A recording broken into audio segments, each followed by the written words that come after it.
네, 미국 증시의 흐름 속에서 국내 시장에 대한 투자 전략을 잡아보겠습니다. 연결고리 오늘은 교보증권의 윤여민 FP 자리하셨습니다. 어서 오십시오. 네, 안녕하십니까. 네. 자, 첫 번째 연결고리 보겠습니다. 주제 공개해 주시죠. 호텔이군요. 하얏트 호텔. 여가 중심 비즈니스의 성장. 그러나 아직은 저평가. 아무래도 코로나 피해주로도 또 엮여 있는 이런 또 종목이 아닐까 이런 생각이 드는데요. 자세한 내용 전해 주시죠. 일단 일주 만에, 네. 그러니까 지난주가 뭐 이제 크리스마스 연휴가 끼긴 했습니다만, 그렇죠. 거의 거래일 뭐 한 5, 6일 만에 지금 거의 20%가 지금 급등하는 모습을 좀 보여주고 있는데, 그래요. 일단은 두 가지 정도 이유가 있는 것 같아요. 네. 일단은 뭐 일단 이제 JP 모건에서 이제 그 투자 의견 상향 조정을 했는데, 일단 호텔이 약간 여가 중심의 비즈니스로 좀 성장을 하고 있다라고 좀 평가를 하고 있습니다. 그러니까 네. 좀 비즈니스 환경이 뭐 레저 환경 쪽으로 어떻게 보면 좀 가치를 최적화하면서 네. 약간 뭐 비즈니스보다는 약간은 좀 레저 쪽으로 좀 포커스를 맞춰가면서 산업에 좀 성장이 되고 있다고 좀 얘기가 나오고 있고, 그렇군요. 다른 이제 호텔인 힐튼이나 네. 메리어트에 비해서는 아직까지는 실적이라든 이런 걸 좀 종합적으로 판단해 봤을 때 밸류에이션이 좀 크게 반영이 되지 않았다. 그래서 약간 저평가 매력이 있다라고 좀 얘기가 나오고 있는 것 같아요. 네. 따라서 목표가를 좀 줄줄이 상향하는 모습을 좀 보여주고 있는데, 음. 여기에 또 이제 우리나라보다는 확실히 지금 미국 주식들이 보면 이 자사주 매입을 확실히 좀 활발하게 하는 것 같아요. 그래서 차이점이군요. 네, 임원들이 좀 자사주 매입을 좀 하고 있고, CEO가 이제 대표적으로 네. 자사주 매입을 시작을 했죠. 거의 제가 볼 때는 이제 단기 저점이라고 생각하는 83달러에 지금 48,000주를 좀 매입을 하면서 예. 일단은 자사주 매입을 하고 있다는 점. 사실 이제 임원들이 자사주를 매입한다는 것 자체는 그만큼 이제 그렇죠. 호재죠. 호재고, 그다음에 네. 이제 경영에 대한 자신감이라든지 네. 회사의 모멘텀에 대해서는 충분히 제가 볼 때는 이제 자기네도 이제 의심하지 않겠다라는 의미가 있다고 생각하기 때문에 그렇죠. 예. 일단은 단기적인 호재는 충분히 있다 말씀드릴 수 있을 것 같고, 좀 이제 한 가지 특이한 게 네. 저는 이제 이 종목을 보면서 이제 이런 것도 하는구나 생각을 하는 게, 이제 애플 월렛 있지 않습니까? 네. 애플 월렛에서 하얏트 호텔 키를 좀 보관할 수 있다고 합니다. 그래서 이제 그래서 지금 iOS 15랑 뭐 이제 OS 8 워치 거기서 지금 디지털 호텔 키를 보관할 수 있게끔 애플이 좀 업그레이드를 하고 지금 호텔과의 상호 협약을 좀 맺고 있다라고 좀 얘기가 나오고 있는데, 그렇군요. 그래서 객실을 예약을 하면 키를 갖고 이제 자유롭게 이게 찍는다는 거죠. 드나든다라고 볼 수 있을 것 같고, 네. 그런 측면에서 봤을 때 이제 호텔 입장에서도 되게 간편하게 될 수 있는 거고, 애플 사용자 입장에서도 이제 이런 키를 가지고 프리패스로 들어갈 수 있는 부분이 있기 때문에 아무래도 약간 뭐 비대면 관련된 부분도 약간 연관이 되지 않나 좀 생각이 들고 있고, 전략이군요. 그리고 하얏트 같은 경우는 이제 네. 이러한 좀 기능을 향후 좀 전 세계로 확대를 하겠다. 이게 글로벌 체인이다 보니까. 네. 예. 그러면 이제 애플을 가진 사람은 네. 편해지는 거죠. 뭐 와치라든지 예. 이제 휴대폰을 가진 사람은 하얏트 투숙할 때 뭐 처음에 이제 프론트에서 이제 하고 이제 그렇죠. 그 키를 뭐 오프라인 받는 게 아니라 그냥 이 휴대폰에 심고 다니는 거죠. 예전에 이게 방에서 그 키를 빼고 가져고 다니고 다시 넣고 이런 게 네. 좀 불편한 부분이 또 있었죠. 예, 그래서 그런 측면에서 봤을 예. 때 이제 이렇게 뭐 어떻게 보면 레저, 그렇죠. 엔터테인먼트도 예. 이제 IT랑 결합을 하면서 이런 식으로 이제 서비스가 좀 진화를 하는구나 생각을 하면서 네. 일단은 저는 이제 상당히 긍정적으로 보고 있고, 좀 그 하얏트 같은 이런 이제 호텔 같은 경우도 IT랑 결합을 하면서 이제 사업의 영역 확장이 좀 되지 않나 생각하고 있습니다. 야, 그만큼 애플도 많이 쓴다라는 그런 생각도 드는 것 네, 같아요. 맞습니다. 예. 자, 그렇다면 이렇게 하얏트라는 그런 키워드를 가지고 국내 쪽으로 연결한다면요? 일단은 한 두 가지 정도 좀 종목을 좀 말씀드릴까 하는데, 네. 일단 롯데관광개발이 어떻게 보면 우리가 이제 생각하는 이제 제주도 카지노 네. 얘기를 하고 생각을 하고 있는데, 사실 제주 드림타워에 관련돼서 이제 여행에 개발을 하고 있는 게 어떻게 보면 하얏트 호텔이라고 예. 보는 것 같아요. 하얏트 호텔이 이제 호텔의 위탁 경영을 좀 맡고 있기 때문에 사실 이제 어떻게 보면 이 롯데관광개발하면 우리는 카지노 생각을 하지만 이제 네. 운영하고 이제 이런 쪽으로는 하얏트 호텔과 좀 하얏트 그룹과 연관이 되어 있다라는 측면에서 봤을 때 예. 뭐 하얏트에 대한 어떤 주가에 대한 부분을 뭐 직접 우리나라에서 사고 팔기보다는 연관된 쪽으로 봤을 때는 운영적으로는 롯데관광개발이 아닌가라는 생각이 들고 있고 아, 그렇군요. 사실 이제 그 롯데관광개발 같은 경우는 이제 제주 드림타워 복합 리조트가 어떻게 보면 거의 키라고 볼 수 있을 것 같아요. 네. 이제 뭐 카지노 관련돼서 이제 어쨌든 계속해서 뭐 호텔도 그렇지만 좀 주목을 받고 있고 또 위드 코로나 관련돼서 가장 이제 수혜를 볼 종목들이라고 좀 나오고 있기 때문에 네. 일단 롯데관광개발은 좀 하얏트 그룹과 좀 연관이 좀 깊다 말씀드릴 수 있을 것 같고 네. 또 이제 두 번째로 이제 제가 말씀드리고 싶은 게 이제 호텔신라 같은 경우도 이제 롯데관광개발과 마찬가지로 호텔신라는 면세점에 좀 특화돼 있죠. 그렇죠. 그러니까 호텔이긴 합니다만 거의 면세점 매출이 80~90% 말씀드릴 수 있을 것 같은데 네. 여기 같은 경우도 호텔 앤 레저 부분은 지금 사업 부분을 갖고 있는 부분이 있기 때문에 일단은 이 부분도 제가 볼 때는 어느 정도 그 좀 참고를 해야 된다 말씀드릴 수 있을 것 같고 이 두 종목 다 지금 위드 코로나 관련된 종목으로서 그렇죠.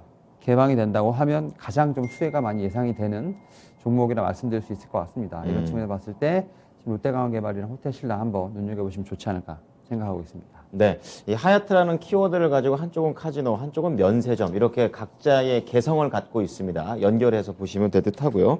자, 두 번째 연결고리로 넘어가 보겠습니다. 주제 공개해 주시죠. 자, 두 번째 연결고리는요. 네, CVS 헬스 쪽이 되겠습니다. 헬스케어 쪽에서 가지고 오셨는데 이제 백신 쪽이 아닙니다. 이제 의료 서비스 온 오프라인을 연결한다. 옴니 채널 전략. 이것도 어떻게 보면은 첫 번째 주제처럼 IT가 또 깔려 있는 이런 내용이 되겠네요. 네, 맞습니다. 네.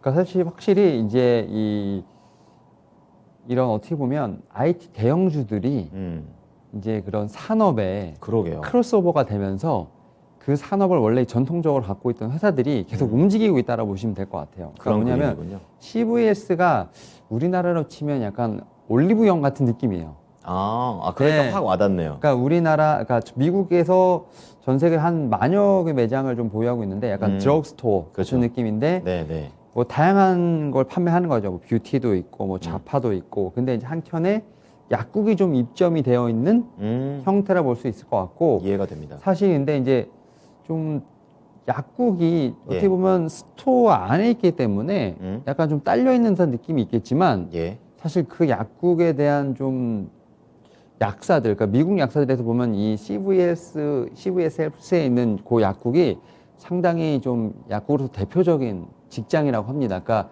브랜드 네임이 좀 좋다고 해요. 그렇군요. 그러니까 우리나라의 뭐 올리브영이 무슨 이렇게 한 켠에 들어가는 브랜드가 아니라 네. CVS 헬스에서 이 약국은 그러니까 라이선스를 갖고 있는 약사가 네. 그 안에 있다는 거잖아요. 그렇죠. 네. 거기서 사실은 이제 코로나19 때 어떻게 보면 백신 접종부터 시작해서 여러 가지 일을 하면서 그랬군요. 약간 허브 역할을 했는데 문제는 이 CVS 헬스가 예. 매장을 이제 10%씩 줄여나가겠다. 내년부터 이제 발표를 했어요. 악재네요. 그러니까 왜 줄이느냐? 예. 그러니까 2022년부터 2024년까지 300개 총 9개를 줄이는데 네.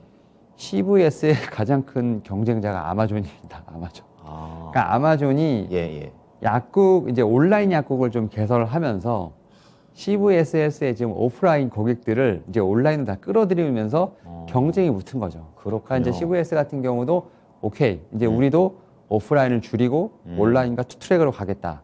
약간 이런 전략을 좀 쓰고 있는 것 같아요. 아마존이 있었군요, 거기에. 네. 그러니까 이제 헬스케어 좀 본연의 기능을 좀 강화를 하기 위한 좀 중장기 버전을 발표했고 그 네. 이제 일환으로 이제 매점 그러니까 좀 줄이고 매장을 좀 줄이고 사실 이제 온라인 쪽으로 해서 지금 이제 기존에 오프라인에서 팔 수밖에 없는 거, 네. 그다음에 이제 온라인에서 팔 수 있는 거, 예. 여기서 이제 투트랙을 가겠다라고 좀 얘기를 하고 있는 상황입니다. 그러니까 결국은 약간 뭐 나이키의 이제 예전에 나이키의 경쟁사가 닌텐도, 약간 이런 느낌인 것처럼 CVS 헬스의 이제 경쟁사가 약간 아마존. 좀 이제 이런 거 보면서 약간 이제 산업 간에도 이제 크로스오버가 좀 일어나지 않나 좀 생각이 들고 있고. 네. 근데 사실 이제 이 회사 같은 경우는 뭐 실적도 상당히 좀 좋게 나오고 있고, 그 다음에 네. 뭐 똑같아요. 지금 앞서 말씀드렸던 이제 그 하얏트 호텔과 마찬가지로 자사주 매입도 하고 있고, 그 다음에 네. 배당을 늘리겠다고 합니다. 그래서 주주 친화적입니다, 역시. 네, 그래서 예. 연간 배당을 그러니까 내년 2월 1일부터 기존의 2달러에서 2.2달러로 한 10% 정도 상향을 하고 있고 100억 달러 규모의 자사주 매입 프로그램도 승인을 했기 때문에 네. 사실은 이제 온오프라인 관련된 뭐 헬스케어도 있겠지만 이제 회사에서 적극적으로 주주 친화 정책을 쓰면서 주가를 부양하겠다는 의지가 좀 확실하기 때문에 네. 사실 우리나라에서 봤을 때는 약간 헬스케어 개념 약간 좀 이런 좀 변동성이 변동성. 심한 상황에서 봤을 때 참 주가가 좀 상당히 꾸준히 올라가고 있다라는 생각이 들고 있습니다. 네, 뭐 첫 번째 주제와 두 번째 주제 공통점은 IT인 것 같고 또 그 안에서도 협력을 하는 게 있고 이렇게 또 경쟁을 하는 부분도 동시에 가져와 주셨습니다. 자, 그렇다면은 국내 종목으로는 어떻게 연결할까요? 예, 지금 제가 그 우리나라에서 좀 네. 디지털 스퀘어 디지털 스퀘어. 예, 관련돼서 예. 이제 최근에 이지케어텍 그다음에 이제 비트컴퓨터가 좀 사실 각광을 좀 받고 있는데 네네. 사실 안타깝게도 우리나라에서는 약간 이제 대선 주자들이 예. 얘기를 할 때거나 아, 혹은 공약이 이제 엮여서. 예, 네. 오미크론발 어떤 이슈가 나올 때마다 약간 테마성으로 좀 움직이는 아직까지는 뭐 실적이라든지 정확한 모멘텀으로 움직인다기보다는 네. 약간 테마성으로 움직인다는 걸 좀 분명히 좀 말씀을 드리고 싶고 예. 다만 이제 이지케어텍 같은 경우는 국내 최초로 클라우드를 좀 상용하면서 전자의무기록 네. 시스템을 좀 개발을 해서 지금 여러 이제 병원들과 좀 협력을 하고 있다라고 볼 수 있을 것 같고 예. 특히 이제 최근에 좀 관심을 받았던 것 중에 하나 뭐냐면 네이버가 좀 투자를 한다라는 좀 얘기가 있었습니다. 그래요? 약간 좀 아마존 비슷한 느낌이 좀 날 정도로 그러네요. 네이버도 약간 온라인에서 플랫폼을 이용한 여러 가지 좀 사업을 하려고 하는 느낌이 있었기 때문에 좀 이지케어텍 같은 경우는 좀 성장성이 좀 어느 정도 있어 보인다라고 말씀드릴 수 있을 것 같고 모멘텀도 있고. 예. 비트컴퓨터 같은 경우는 지금 5천 개 의원의 어떤 비대면 진료를 위해서 좀 화상통신 장비를 좀 구축한 부분이 있는데 네. 사실 안타깝게도 이런 이제 비트컴퓨터 같은 경우 앞서 말씀드린 것처럼 너무 이제 좀 코로나19 시세에 좀 많이 흔들리다 보니까 주가가 좀 변동성이 좀 심한 부분이 있는데 일단은 좀 의료기관 화상통신 장비 구축한 부분에 대해서 실적이라든지 이런 부분을 좀 확인을 해본다면 결국 우리나라도 이제 비대면 진료로 가는 사실 여기는 좀 의료계하고 약간 법적인 부분도 있다 보니까 그렇죠. 예 조금은 좀 길게 좀 봐야 섹터가 아닌가 생각하면서 아직까지 반대하니까요. 예 그래서 예. 최근에 움직임은 약간 테마성 그래서 좀 길게 본다고 하면 좀 관심 종목에 놓고 한번 흐름을 좀 보시는 게 어떨까 말씀을 드려보도록 하겠습니다. 네. 자, 오늘은 산업 전반에 깔려있는 IT 기업들과의 관계 속에서 국내 시장에 대한 종목으로 연결을 해봤습니다. 내용 잘 참고하겠습니다. 고맙습니다. 네 감사합니다. 네, 지금까지 교보증권 윤여민 FP와 함께한 연결고리였습니다.